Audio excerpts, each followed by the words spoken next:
صدق الله مولانا العظيم আল্লাহ পাক জাল্লা জালালুহু ওয়া নওয়ালুহু আমাদের সকলকে মাফ করেন, সকল মুসলমানকে মাফ করেন, জান্নাতুল ফিরদাউস আমাদের জন্য মঞ্জুর করেন, জাহান্নাম থেকে বাঁচান, নেক আমলের তৌফিক দেন, তাকওয়ার জিন্দেগি নসিব করেন এবং আউলিয়া সিদ্দিকিন কামিলিনের মধ্যে রব্বুল আলামিন আমাদের সকলকে শামিল করেন।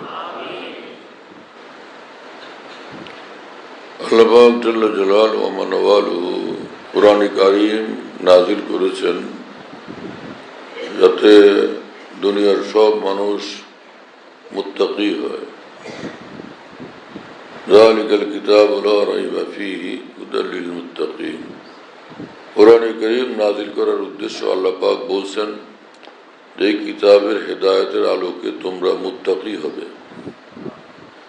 মুত্তাকি যে হয় সেই ওলি আল্লাহ। এই আয়াতে পাক থেকে স্পষ্ট হলো আল্লাহ পাক চান সব মানুষ মুত্তাকি হয়, সব মানুষ ওলি আল্লাহ হয়। কিভাবে সে মুত্তাকি হবে? আল্লাযীনা ইউমিনুনা বিল গায়বি, আল্লাহর উপর তারা বিশ্বাস স্থাপন করে, গায়বের উপরে বিশ্বাস করে। আল্লাযীনা ইউমিনুনা বিল গায়বি, দেখে না তারপরও বিশ্বাস করে। গায়ব মাগিবাত, গায়বের উপর বিশ্বাস।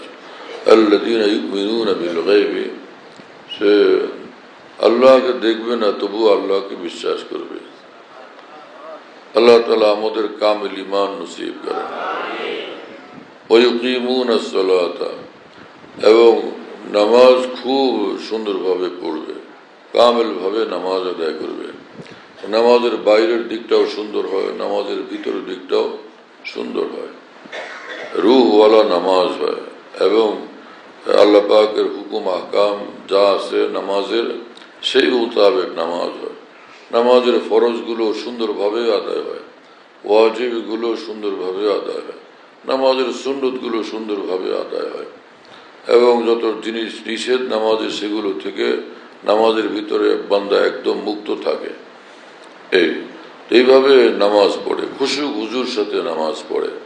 খুশু খুজু এই যে সে তার অন্তরেও ইচ্ছাকৃতভাবে নামাজ ব্যতীত অন্যদিকে কোনো খেয়াল না করে, চিন্তা ভাবনা না করে, অন্য কিছুর কল্পনা ইচ্ছাকৃত অন্তরের দ্বারা না করে, আর নিজের মাথা থেকে পা পর্যন্ত দেহের কোনো অংশকে সে এই নামাজ বিরোধী কোনো কর্মকাণ্ডে লিপ্ত না করে। এতটুকু হলে খুশু খুজু হয়ে গেছে। মানুষে অনেকে মনে করে খুশু খুজু কত কঠিন ব্যাপার, কি জানে। এই অনিচ্ছাকৃত খেয়াল আসে নানান কিছু, নামাজে ইচ্ছাকৃত খেয়াল করে নাই, অনিচ্ছাকৃতভাবে নিজের মনের একদমই অজান্তে অনিচ্ছায় হঠাৎ করে আসে দোকানপাট, ঘর বাড়ি, সদরঘাট, বাইতুল মোকাররম এবং Kamalapur rail station, Mecca Medina, aeroplane, rickshaw, গাড়ি এবং হিসাব কিতাব, বিবি বাচ্চা, সারা দুনিয়া মনে পড়তে থাকছে। একটু পরে সে মনে করে যে আল্লাহ কি হলো এটা। সে মনে মনে আফসোস করে। আফসোস কেন করে? তার কষ্ট হয় মনের মধ্যে। কেন কষ্ট হয়? কষ্ট হয় প্রমাণ করে এগুলো সে ইচ্ছাকৃত করে নেই, তার অনিচ্ছায় ঘটে গেছে। এরকম সদরঘাট কেন সারা আফ্রিকা আমেরিকা অনিচ্ছায় ঘুরে আসলো, সেটা নামাজের যে খুশু খুজু দরকার, সে খুশু খুজু বিরোধী কাজ এটা না। ইচ্ছাকৃত ভাবে করলে তখন সেটা হয়। মোবাইল হারায় গেছে, এটা নামাজের মধ্যে মনে করার বিষয় তো না। মোবাইল হারালাম, কোথায় রাখলাম, কিন্তু নামাজের মধ্যে ওই অনিচ্ছাকৃত এটা মনে পড়ে, ওখানে পড়লো কিনা, সেখানে পড়লো কিনা, কিন্তু মনের মধ্যে খারাপ লাগে যে পড়ছে তো পড়ছে, কিন্তু ওরা আমি নামাজে স্মরণ করতেছি কেন? হ্যাঁ, কিন্তু কষ্ট লাগে কেন? বোঝা গেল কষ্ট এই জন্য লাগে, মোবাইলের কথা ইচ্ছাকৃত স্মরণ করে নাই, অনিচ্ছায় মনে পড়ছে। এই কোনো মানুষ ঘরের মধ্যে বসে আছে, বাইরের থেকে জানালা দিয়া একজনের লাইট মারছে, সে লাইটের আলো গিয়ে তার কপালে পড়ছে, চেহারায় পড়ছে বা শরীরে পড়ছে। তো এইটার জন্য কি এই কাজটাকে সে নিজে করছে? বাইরের থেকে ফোকাস পড়ছে এখানে এসে। অনুরূপভাবে শয়তান এরকম অন্তরের ভিতরে ফোকাস মারে, এটা ওটা স্মরণ করা। তো এই কারণে সেই ছোটবেলার ওই যে বিলের মধ্যে কি খেলছেন তাও মনে পড়ে।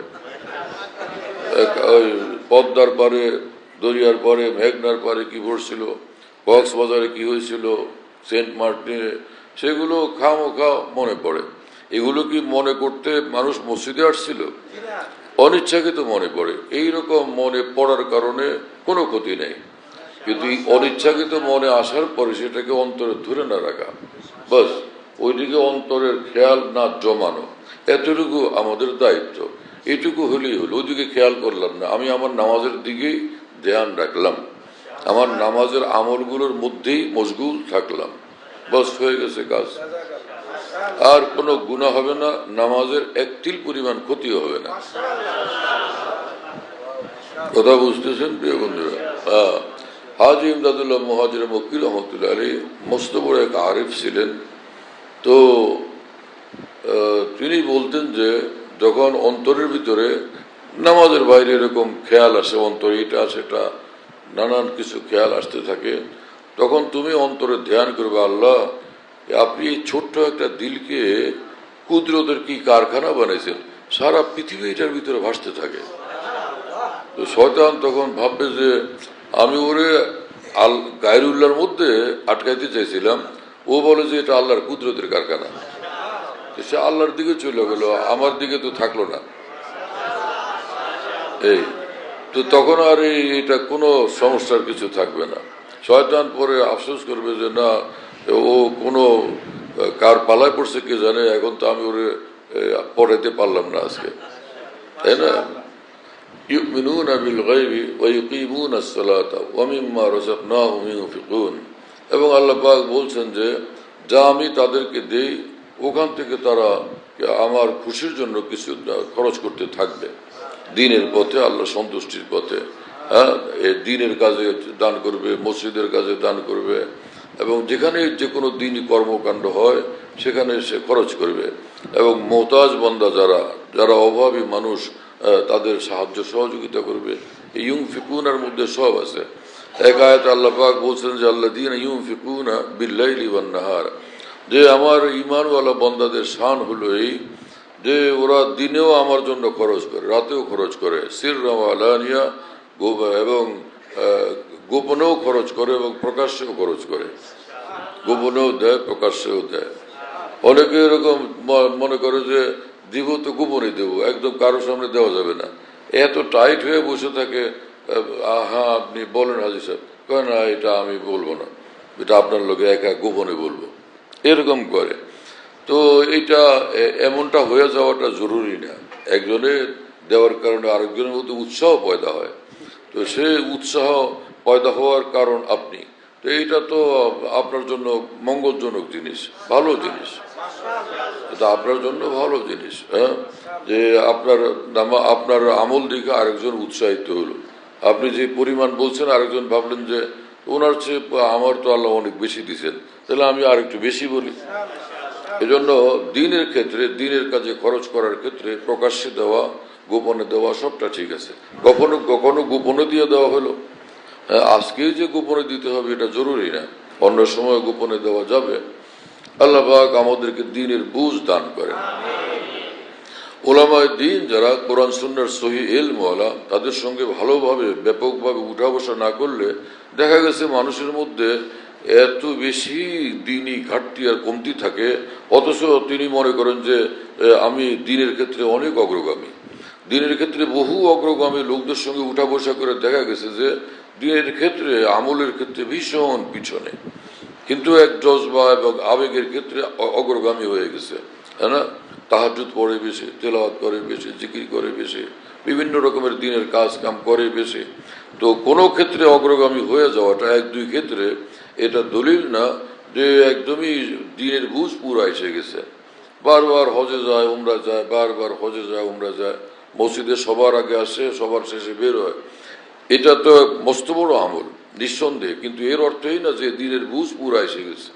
দ্বীনের বুঝ আসলে তো কামিয়াব, ভীষণ কামিয়াব। সাহাবে কেরাম রাদিয়াল্লাহু আনহুর বড় বৈশিষ্ট্য ছিল তাদের সকলের মধ্যে দ্বীনের বুঝ কামিল ছিল, প্রত্যেক সাহাবী দ্বীনের কামিল বুঝওয়ালা ছিলেন। হ্যাঁ, এজন্য যে কোনো জায়গায় গেলে নাহক পথে তারা হাঁটতেন না, মনের মধ্যে বাধা আসতো যে এইটা কি জিনিস, এটা তো আমার অন্তরে লাগে বাজে, এটা বাধা বাধা মনে হচ্ছে। যে রামা ইউরিবুক ইলামা লা ইউরিবুক, রসুল্লাহ সাল্লাহ ইসলাম বলছেন কামেল ইমানওয়ালা মানুষ যারা, তো তাদের অন্তরে কোনো জিনিসে খটকা লাগলে তুমি সেটা বাদ দিয়া তো তুমি যেটা খটকা মুক্ত রাস্তা সেদিকে যাও, সেই পথ অনুসরণ করো। হ্যাঁ, তো কোরআনে করিম আল্লাহ পাক জাল্লা জালালুহু ওয়া মানওয়ালু দান করছেন আমাদেরকে হুদাল লিল মুত্তাকিন, যে যাতে কোরআনের হেদায়েতের আলোকে প্রত্যেকে মুত্তাকি হই। যে মানুষ যদি নামাজ ছাড়ে তো সে কি মুত্তাকি হবে, পরেজগার হবে, আল্লাহওয়ালা হবে? বোঝা গেল 5 ওয়াক্ত নামাজ পড়তে হবে। যদি মানুষ মিথ্যা বলে তাহলে কি সে মুত্তাকি না? তাহলে মিথ্যা ছাড়তে হবে। যদি ধোঁকা দেয় তাহলে কি সে মুত্তাকি? বোঝা গেল মিথ্যা ছাড়তে হবে, ধোঁকা ছাড়তে হবে। যদি সে অহংকারী হয় সে কি মুত্তাকি? তাহলে বোঝা গেল অহংকার এবং হিংসাও ত্যাগ করতে হবে, তাই না? যে অন্তর্ভরা কুধারণাওয়ালা, পরের প্রতি অন্য মানুষের প্রতি বিদ্বেষওয়ালা, অন্যের অকল্যাণ চায়, অন্যের ক্ষতি কামনা করে, অন্যের অসম্মান কামনা করে, অন্যের পদস্খলন এবং জিল্লতি কামনা করে, এটা কি নেক আমল? এটা কি গুনাহ না? এটা থাকলে সে কি মুত্তাকি? বোঝা গেল এই সব জিনিসও ভিতরে থাকতে পারবে না মুত্তাকি হইতে হলে, তাই না? মানুষের সঙ্গে দুর্ব্যবহার করে, জুলুম করে, অত্যাচার করে, মানুষের হক নষ্ট করে, সে কি মুত্তাকি? বোঝা গেল এগুলো কিছু করা যাবে না, তাই না? গালাগালি করে, বকাবকি করে, মুখ খারাপ করে, তো এই লোক মুত্তাকি? বোঝা গেল এটাও করা যাবে না। সিবাবুল মুসলিমে ফুসুকুন ওয়া কিতালুহু কুফরুন, এক মুসলমানকে গালি দেওয়া গুনাহে কবিরা, এবং মুসলমানের সঙ্গে ঝগড়াঝাটি করা এটাও গুনাহে কবিরা। এর থেকেও নিজেকে রক্ষা করতে হবে, তাই না? কি আজীব ইসলাম, কত সুন্দর, মানে কোনো ঝামেলা, কোনো পঙ্কিলতা, কোনো কালিমা, কলুষ কালিম এর সঙ্গে সম্পর্ক থাকতে পারবে না এক সাচ্চা ইমানওয়ালার। তো সেই মানুষ কত পবিত্র হবে, জমিনে ফেরেশতা, সেই মানুষ কতটা পবিত্র জীবনের অধিকারী হবে। এ তো জমিনে এক ফেরেশতা, যে এমন ফেরেশতা যে আল্লাহর নূরের ফেরেশতারা যে ফেরেশতার উপর ঈর্ষা করতে থাকে যে এইরকম সুন্দর মানুষ, হ্যাঁ, দুনিয়াতে থাকে, আমার আল্লাহকে দেখে না আর কিছুই জানে না, এই সব আল্লাহ আপনার গায়েব, সব চোখের থেকে গায়েব, কিন্তু সে আল্লাহর উপরে কত বিশ্বাস, আল্লাহর জন্য কত মহব্বত, আল্লাহর প্রতি কত আস্থা, হ্যাঁ, আল্লাহর প্রতি কতটা নির্ভরতা সে, এবং আল্লাহকে কতটা ভয় পায়, কতটা আল্লাহকে চায়, যার কারণে সে আল্লাহর পছন্দের খেলা, মর্জির খেলা, সন্তুষ্টির খেলা কোনো কাজে, কোনো কথায়, কোনো ঠিকানায়, কোনো বিষয়ে তাকে পাওয়া যায় না। সারা জাহা খেলাফ পরওয়ানা চাহিয়ে, মধ্যে নজর তো মর্জি জানানা চাহিয়ে। তার নজর সর্বদা আল্লাহ পাকের সন্তুষ্টির উপর। যেখানে গেলে গুনাহ হবে সেখানে সে যায় না।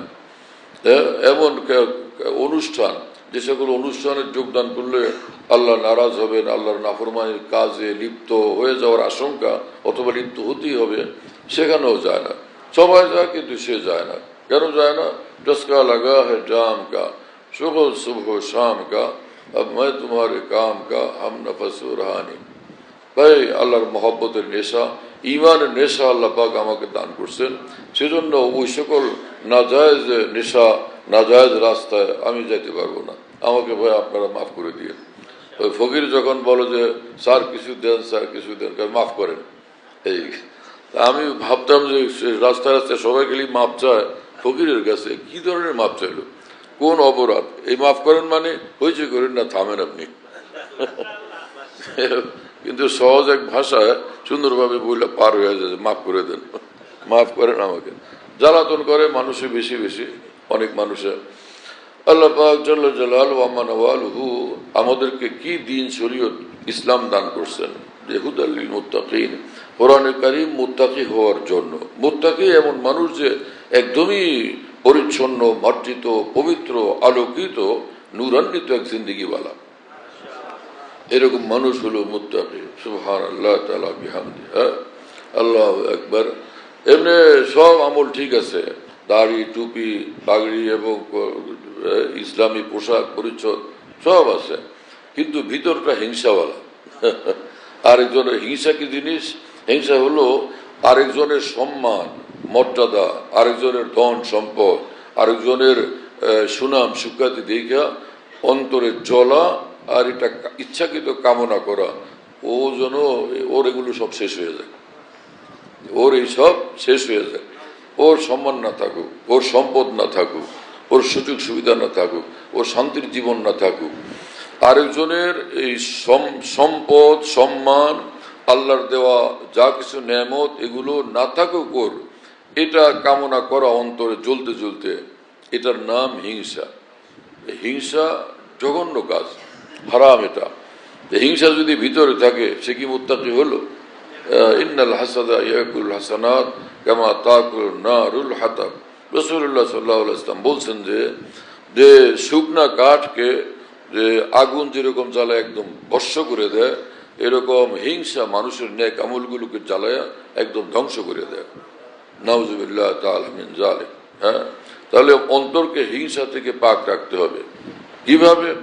যে যখন এরকম নিজের অন্তরের অবস্থা মনে হয় তখন আল্লাহর কাছে বলা, আল্লাহ ওই ভাইকে যত নেয়ামত দিছেন, ওই মানুষটাকে যত নেয়ামত দিছেন আপনি আরো দেন, আরো দেন, তার সম্মান বাড়ায়া দেন, তার ধন সম্পদ বাড়ায়া দেন, হ্যাঁ, সুনাম সুখ্যাতি বাড়ায়া দেন। নিজে আল্লাহর কাছে কিছুদিন বলতে থাকা, এতদিন বলতে থাকা যতদিন পর্যন্ত অন্তরের অবস্থা বদলে না যায়, বলতে থাকা। একদিন এক দুইবার বইলে তিনবার বইলে যে হিংসার চিকিৎসা হয়ে গেছে মনে করা সঠিক না, কারণ রোগটা এখনো রয়েছে, তাহলে চিকিৎসা হলো কই? এটাকে নির্মূল করতে হবে। তো এরকম দোয়া করতে থাকা, যেমন 5 ওয়াক্ত নামাজের পরে তার জন্য দোয়া করতে থাকা, বা বিভিন্ন সময় দোয়া করতে থাকা প্রতিদিন। তো অনেক দিন পরে তখন দেখা যাবে যে না, এখন তার ভালো হোক এটাই অন্তর চায়, তখন আর এই আপনার দোয়া করা লাগবে। বাকি হলো যে এইরকম প্রতিদিন করতে থাকা আমল, মন তো চায় যে ওর কিছু না থাকুক, ওইদিকে উল্টা দোয়া, যে আল্লাহ ওরা আরো দেন, ওর বিল্ডিং হোক, ঘর বাড়ি হোক, সমান বাড়ুক। মুশকিল না? সেজন্য আপনি না হয় নিজেকে একটু কন্ট্রোলে রাখার জন্য আরামের সাথে দোয়া করার জন্য এটা যোগ করে নিয়েন যে আল্লাহ ওর যা দিচ্ছেন আরো দেন, আল্লাহ সেই সঙ্গে আমারও দেন। তাহলে একটু ব্যালেন্স পূর্ণ থাকবে, নিজেকে সামাল দেওয়ার জন্য সুবিধাজনক হবে। যে একলা ওর জন্যই বললি, আমার জন্য বলছি তো, তাহলে সুবিধা হবে।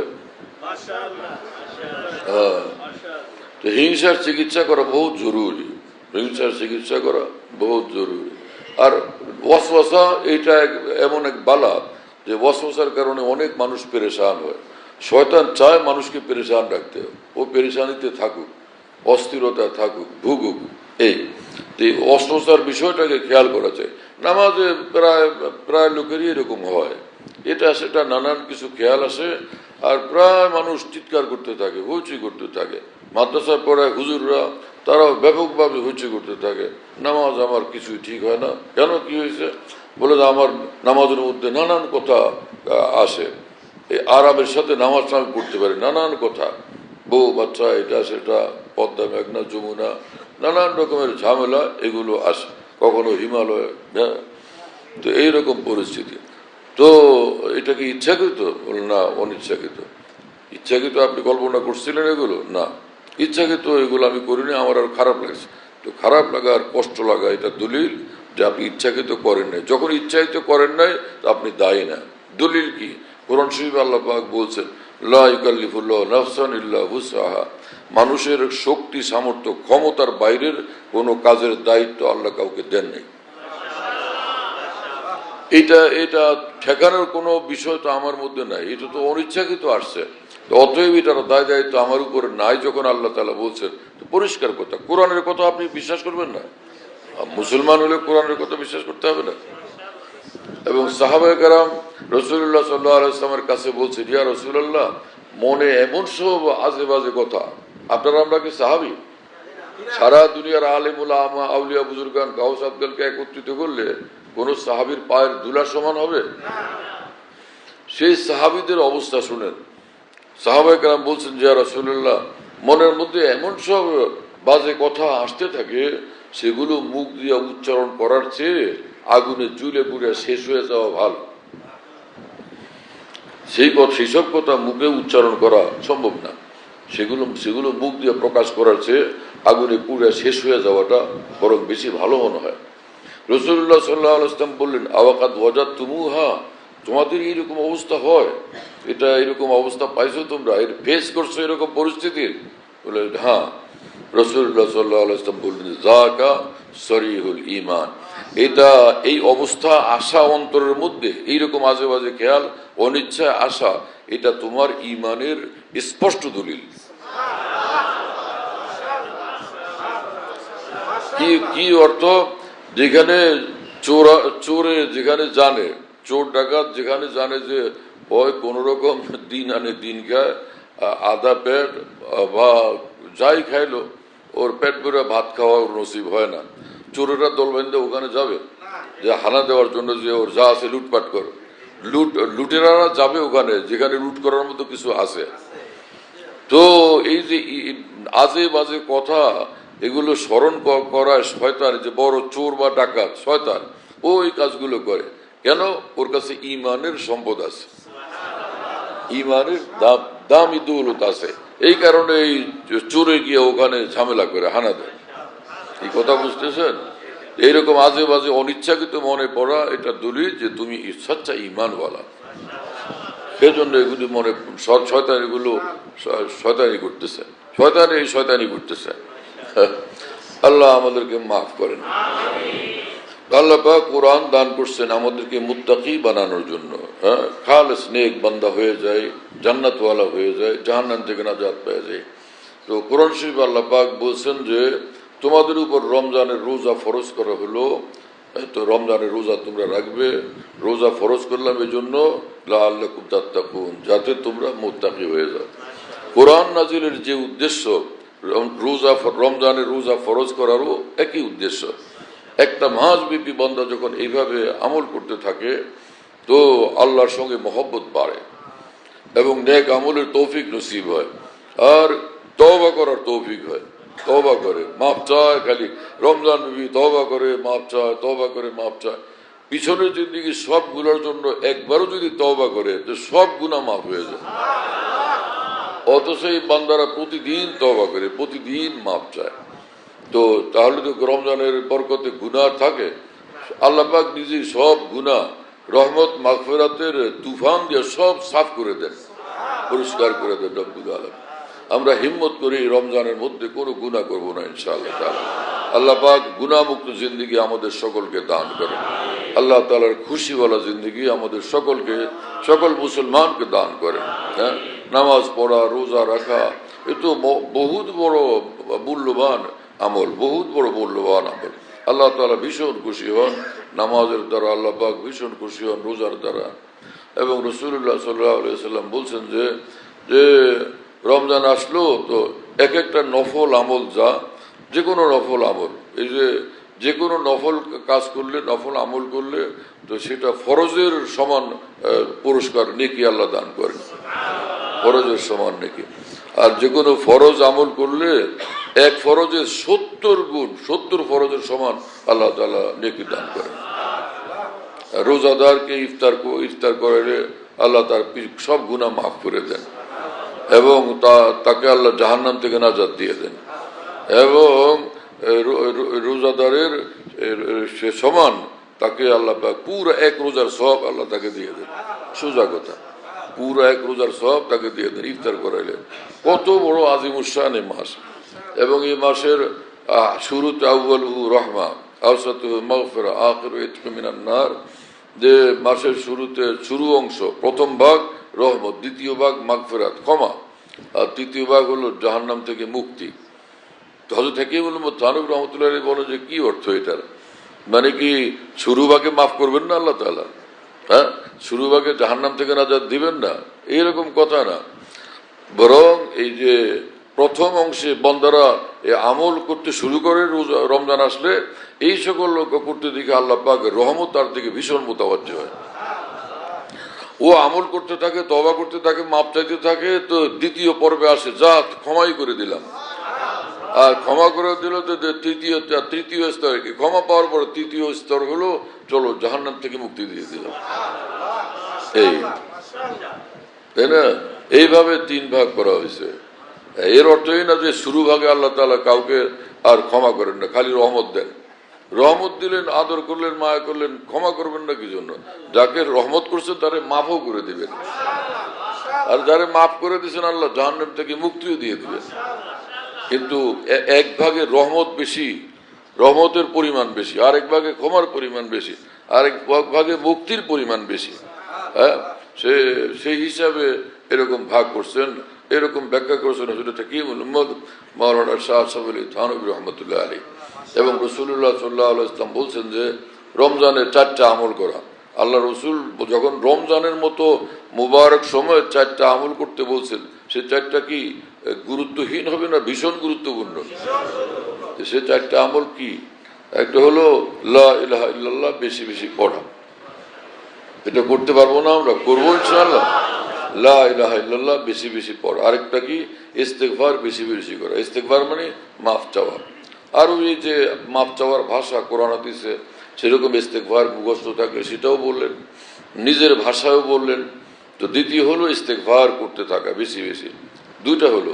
3 নম্বর কি? জান্নাত চাইতে থাকা, জান্নাত চাইতে থাকা, যে আল্লাহ আমার জান্নাত দিয়ে দেন। জান্নাত কি বেহেশত না?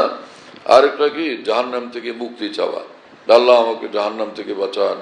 তো এই 4টা আমল কঠিন লাগে না সহজ? লা ইলাহা ইল্লাল্লাহ পড়া, ইস্তেগফার করা, জান্নাত চাওয়া, জাহান্নাম থেকে মুক্তি চাওয়া, 4টা আমল সহজ না।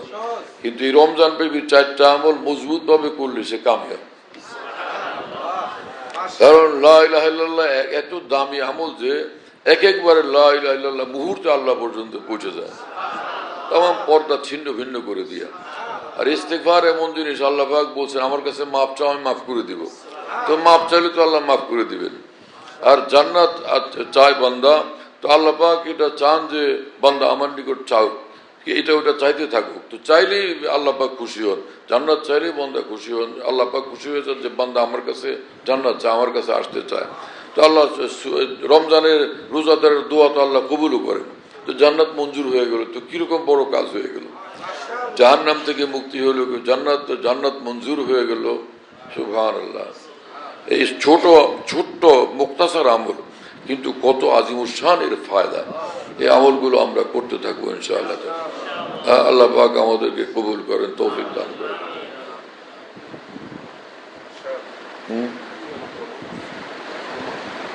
আসছে টাকা সব কেমনে আনবেন? এখনো জমা দেয়নি? আরে ভাই, কেউ পাওনাদার থাকলে সে টাকা মানুষের জলদি দিয়ে আসে না। হকদার থাকলে, আল্লাহর চেয়ে বড় হকদার কে? দিনের পথে মানুষ যখন লেখায়, খালি পিছনে গিয়ে ধরতে থাকতে হয়, বলতে থাকতে হয় ভাই দেন, জলদি করেন, আনেন, ফোন করতে হয়। এগুলো কেন করতে হবে? যখন আল্লাহর দিনের খেদমতের সুযোগ হয়, সেখানে তরিকা কি? সারিউ ইলা মাগফিরাতিম মির রাব্বিকুম। আল্লাহ পাক বলছেন সেখানে দ্রুত গতিতে ছুটে আসো। যেখানে আল্লাহর সন্তুষ্টির বিষয়, সন্তুষ্টির কাজ, সেখানে দ্রুত গতিতে ছুটে আসো। হ্যাঁ, জলদি করো চাই। তো জেনারেটরের বিষয়ে যে সকল ভাইয়েরা লেখাইছিলেন, ওই সকল ভাইয়েরা দ্রুততর টাকাটা আমাদের মসজিদ কমিটির দায়িত্বশীলদের কাছে, বিশেষভাবে সভাপতি সাহেব অথবা আমাদের মসজিদের ইমাম সাহেবের কাছে, মাওলানা রফিক সাহেবের কাছে পৌঁছায় দিলে হবে না? দ্রুততর পৌঁছায় দেওয়ার চেষ্টা করি। এখন দিয়ে দিবেন রুমাল দেন। বলো ভাই রফিক, জলদি জলদি করে বলেও দাও সব তলায়। রুমাল দেওয়া আছে, রুমাল চালু করে দিন। 2 তলা, 3 তলা, 4 তলা, 5 তলা রুমাল চালু করে দিন। আল্লাহ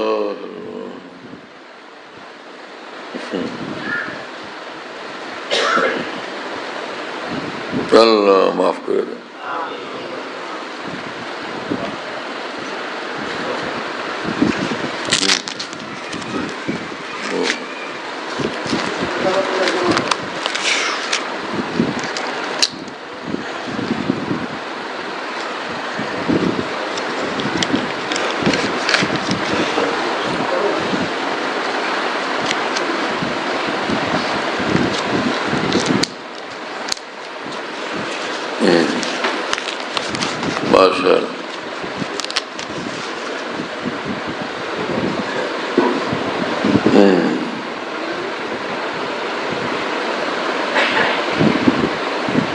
আগে থেকে হাতে নিয়ে রাখলে তখন সহজ হয়, নাহলে দেরি হয়ে যায়।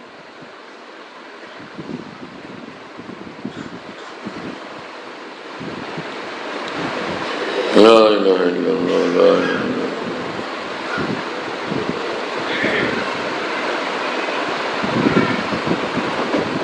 ইয়া রাব্বি ইয়া Assusta, mi piace, grazie. জি। দোয়া করি ভাই, আলহামদুলিল্লাহ রাব্বিল আলামিন, والصلاة والسلام على سيد المرسلين وعلى آله وأصحابه أجمعين. اللهم صل على سيدنا مولانا محمد وعلى آل سيدنا مولانا محمد بارك وسلم. رب اغفر وارحم أنت خير الراحمين. ربنا ظلمنا أنفسنا وإن لم تغفر لنا وترحمنا لنكونن من الخاسرين. اللهم إنا نسألك رضاك والجنة ونعوذ بك من غضبك ومن النار. اللهم اجعلنا هداة مهتدين غير ضالين ولا مضلين. اللهم اهدنا الصراط المستقيم صراط الذين أنعمت عليهم غير المغضوب عليهم ولا الضالين. ربنا آتنا في الدنيا حسنة وفي الآخرة حسنة وقنا عذاب النار. ربنا ظلمنا أنفسنا وإن لم تغفر لنا وترحمنا لنكونن من الخاسرين. اللهم حبب إلينا الإيمان وزينه في قلوبنا وكره إلينا الكفر والفسوق والعصيان. ربنا لا تزغ قلوبنا بعد إذ هديتنا وهب لنا من لدنك رحمة إنك أنت الوهاب. ربنا آتنا ما وعدتنا على رسلك ولا تخزنا يوم القيامة إنك لا تخلف الميعاد. رب اغفر وارحم وأنت خير الراحمين. ربنا هب لنا من أزواجنا وذرياتنا قرة أعين واجعلنا للمتقين إماما. اللهم ربنا لا تدع لنا ذنبا إلا غفرته ولا هما إلا فرجته ولا دينا إلا قضيته ولا مريضا إلا شفيته ولا حاجة هي لك رضا إلا قضيتها يا أرحم الراحمين. আল্লাহ আমাদের সকলকে মাফ করেন, জান্নাতুল ফিরদাউস আমাদের জন্য মঞ্জুর করেন, জাহান্নাম থেকে আমাদেরকে নাজাত দান করেন, রমজানের রোজাগুলো সুন্দরভাবে রাখার আমাদেরকে তৌফিক দান করেন। এই পবিত্র রমজানে আপনার খুশির জন্য অনেক অনেক আমল করতে থাকার তৌফিক দান করেন। গুনাহমুক্ত জিন্দগি, গুনাহমুক্ত অন্তর, গুনাহমুক্ত দিন রাত আমাদেরকে নসিব করেন। আমাদেরকে মুত্তাকি বানায়া দেন, আপনার ওলি বানায়া দেন। আল্লাহ আমাদের সকলকে মুত্তাকি বানান। আল্লাহ সকল মুসলমানকে মুত্তাকি বানান, আউলিয়াউল্লাহ বানায়া দেন, সকলকে আল্লাহর ওলি বানায়া দেন। আমাদেরকে, আমাদের পরিবার পরিজনকে, সন্তানাদিকে, মা বাপ, ভাই বোন, আত্মীয় স্বজন, বন্ধু বান্ধব সকলকে আল্লাহ আপনার ওলি বানায়া দেন, মুত্তাকি বান্দা বানায়া দেন। আমাদের জন্য জান্নাতুল ফিরদাউস মঞ্জুর করেন, মুশকিল আসান করে দেন, পেরেশানি দূর করে দেন। আল্লাহ অন্তরকে নূরে পরিপূর্ণ করে দেন। আল্লাহ আমাদের অন্তরকে নূর দ্বারা পরিপূর্ণ করে দেন। আপনার মহব্বত দান করেন, মারিফত দান করেন, কামিল ঈমান, কামিল ইখলাস, কামিল ইহসান আমাদেরকে নসিব করেন। জিকিরওয়ালা জিন্দগি, জিকিরওয়ালা অন্তর আমাদেরকে দান করেন। আল্লাহ সারা পৃথিবী সব মুসলমানের জরুরত পুরা করে দেন। আমাদের সব জরুরত, সব মুসলমানের জরুরতগুলো আপনি পুরা করে দেন। আল্লাহ রিজিকে বরকত দেন, ব্যবসা বাণিজ্যে বরকত দেন। সারা জাহানের মুসলিম ব্যবসায়ীদের ব্যবসা বাণিজ্যে অকল্পনীয় অভাবনীয় বরকত দান করেন। আমাদেরকে সুস্থ করে দেন, সুস্থতার সঙ্গে দীর্ঘ নেক হায়াত দান করেন।